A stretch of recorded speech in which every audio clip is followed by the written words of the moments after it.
Hey guys, we're going to continue to read Wonder Part 8. The chapter that we're reading today is titled, The Woods Are Alive, and it starts on page 263. Somewhere around the boring part where the guy named Rolf and the oldest daughter are singing, "You are 16, going on 17, Jack nudged me. "Dude, I've got to pee," he said.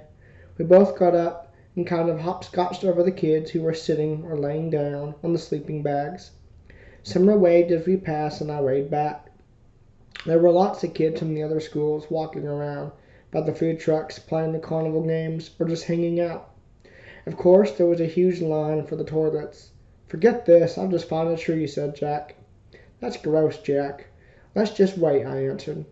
But he headed off to the row of trees at the edge of the field, which was past the orange cones that we were specifically told not to go past. And of course I followed him. And of course we didn't have our flashlights because we forgot to bring them. It was so dark now we literally couldn't see 10 steps ahead of us as we walked toward the woods. Luckily the movie gave off some light, so when we saw a flashlight coming towards us at the woods, we knew immediately that it was Henry, Miles, and Amos. I guess they hadn't wanted to wait online to use the toilets either. Miles and Henry were still not talking to Jack, but Amos had let go of the war a while ago, and he nodded hello to us as they passed by. Be careful of the bears," shouted Henry, and he and Miles laughed as they walked away. Amos shook his head at us. "Don't pay attention to them." Jack and I walked a little farther until we were inside the woods.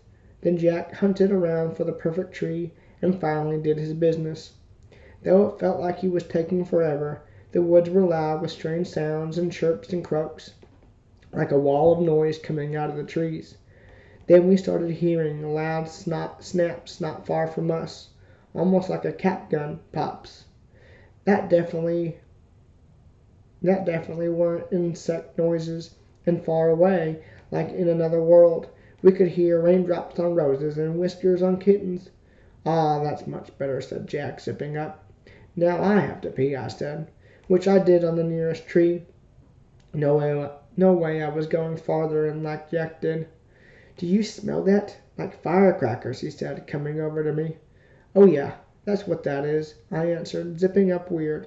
"Let's go." And that wraps up page 264.